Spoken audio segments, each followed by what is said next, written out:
Assalamualaikum warahmatullahi wabarakatuh. Perkenalkan, nama saya Andri Sutanto, NIP 0820006110, kelas D4 TRPKA. Mohon izin, saya di sini akan mengerjakan tugas termodinamika dari dosen Bu Betty. Ada 10 soal. Yang untuk yang pertama, tentukan ukuran prestasi dari sebuah mesin refrigerasi adalah mesin refrigerasi biasanya diukur dengan coefficient of performance yang merupakan perbandingan antara panas yang dihilangkan oleh mesin refrigerasi dengan energi listrik yang digunakan. Semakin tinggi nilai COP atau coefficient of performance, semakin efisien mesin tersebut untuk menghilangkan panas. Yang kedua, definisi dari COP Carnot, COP aktual, dan efisiensi refrigerasi. Yang pertama, merupakan ukuran ideal efisiensi mesin refrigerasi berdasarkan siklus Carnot. COP Carnot dihitung sebagai rasio antara panas yang dihilangkan oleh mesin refrigerasi dengan pekerjaan yang diperlukan untuk menggerakkan mesin tersebut. 2. COP aktual merupakan ukuran efisiensi aktual mesin refrigerasi yang dihitung sebagai rasio antara panas yang dihilangkan oleh mesin dengan daya listrik yang digunakan. Yang ketiga, efisiensi refrigerasi ini adalah rasio antara panas yang dihilangkan oleh mesin refrigerasi dengan daya listrik yang digunakan. Nomor 3 selanjutnya, yang dimaksud dengan superheat dan subcoolant pada sistem refrigerasi kompresi uap yaitu superheat merujuk pada kondisi di mana uap refrigerasi memiliki suhu yang lebih tinggi daripada suhu jenuh pada tekanan operasionalnya. Kalau subcooling merujuk pada kondisi di mana cairan refrigerasi memiliki suhu yang lebih rendah daripada suhu jenuh pada tekanan operasionalnya. Nomor 4, yang dimaksud rasio kompresi efek refrigerasi adalah nomor 1, kompresi rasio merupakan perbandingan antara tekanan tinggi dengan tekanan rendah dalam sistem refrigerasi kompresi uap. Yang kedua, efek refrigerasi merupakan jumlah panas yang dihilangkan dari ruang pendingin oleh mesin refrigerasi selama satu siklus operasional.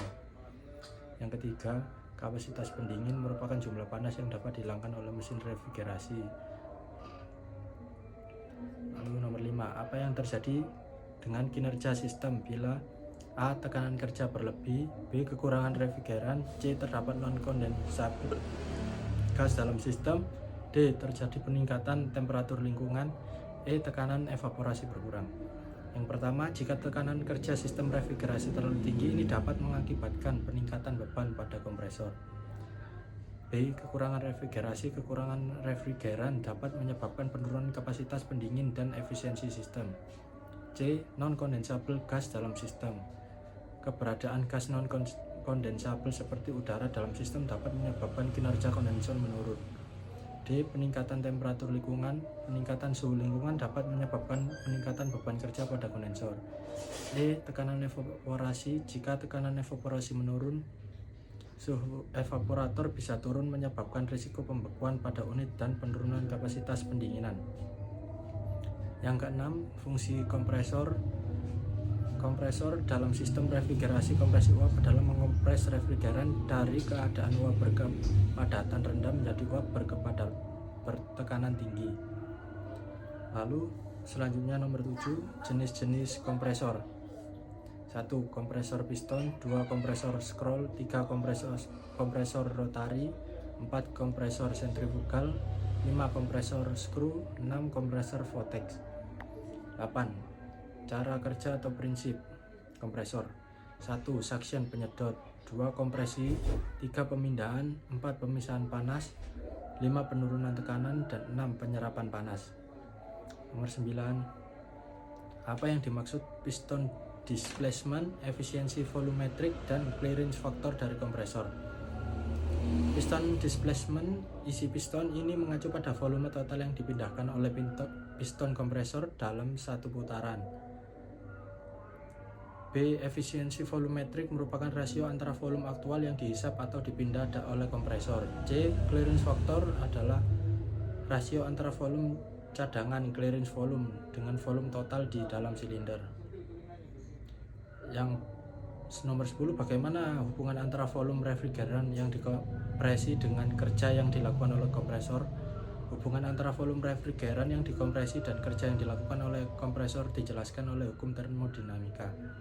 Pada dasarnya, kerja yang dilakukan oleh kompresor W dapat dihubungkan dengan perubahan volume V refrigeran selama proses kompresi dengan menggunakan persamaan hukum termodinamika ideal gas. Dan penting dicatat bahwa tanda negatif pada persamaan tersebut menunjukkan bahwa kerja dilakukan oleh sistem kompresor melakukan kerja untuk mengompres refrigeran. Lalu selesai. Terima kasih.